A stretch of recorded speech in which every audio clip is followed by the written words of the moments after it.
Маленький, маленький. Смотри, какой сладкий. О, ой-ой-ой! Até aqui esse longo processo histórico, durante ao qual a política foi se afirmando na vida social. Seguindo isso aí, esse trajeto todo, etc, etc, etc, etc.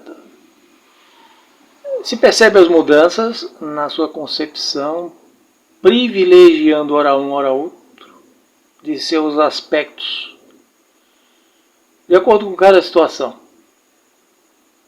E assim se firmou a política. Política é meio camaleônica, assim como é a sociedade, de camaleões, né?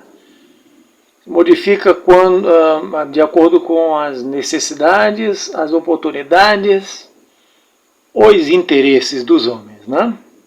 Então a vida é feita de interesses, né?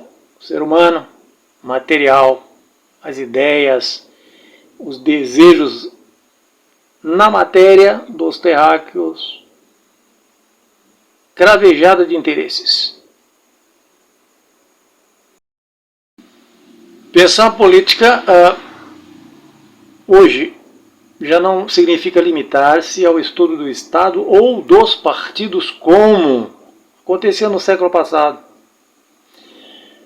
que levaram a constituir as instituições hoje.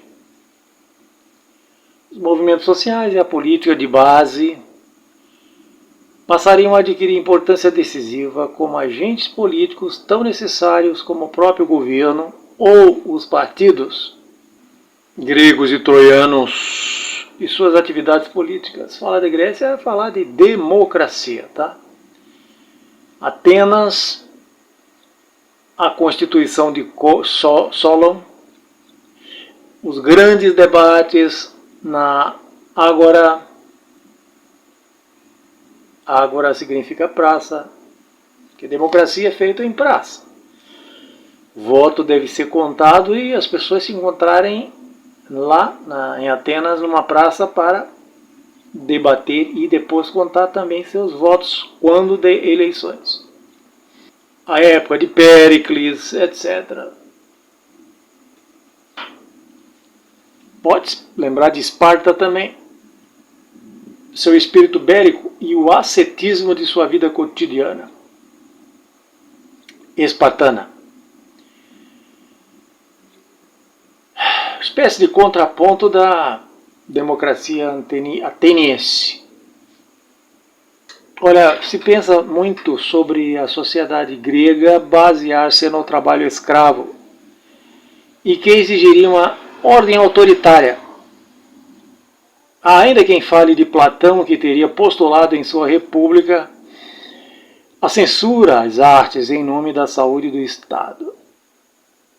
Nada disso, porém, impede o prestígio dos gregos como os precursores da democracia.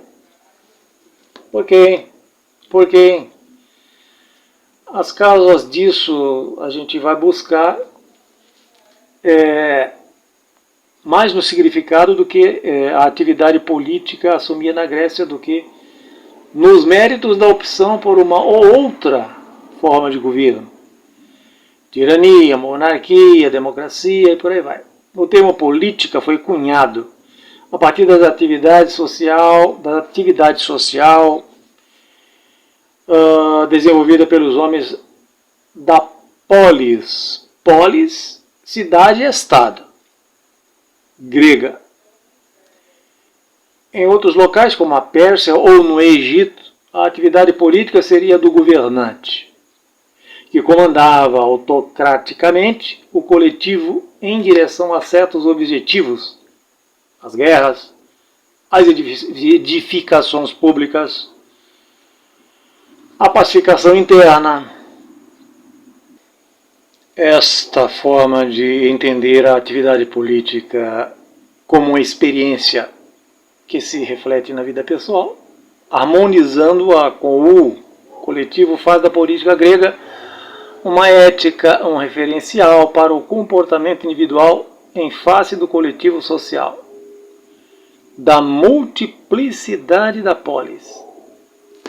Sendo ética, a atividade política tem uma função pedagógica de transformação dos homens em cidadãos. A paideia, por sua vez, a atividade do soberano, do chefe, passa a ser a atividade de uma função definida pelos cidadãos, os políticos.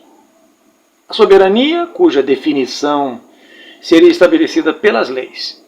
O espaço de participação, antes restrito à prática do soberano, amplia-se para a prática da soberania exercida pelos cidadãos, sejam ou não do governo.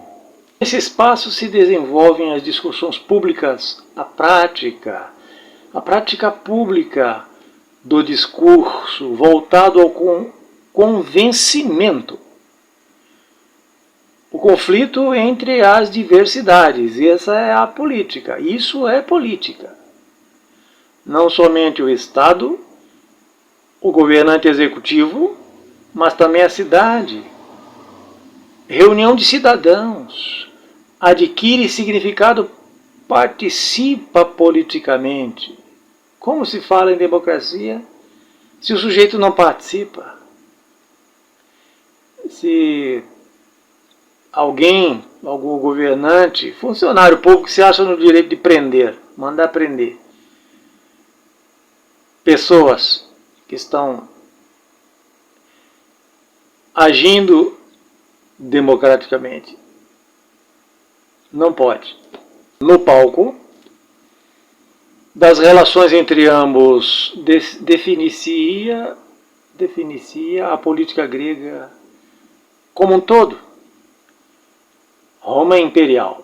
Não foi à toa que os nazistas copiaram a saudação Ave César com o seu rei. Nem constitui mero acaso que a marca do imperialismo Yankee seja a águia romana. Por que caiu o Império Romano? Essa é uma das grandes questões da história política. Não havia nenhum outro, ele era o único. Portanto, à primeira vista deve ter caído porque se tornara fraco. Isso é, nele mesmo estariam as causas de sua falência.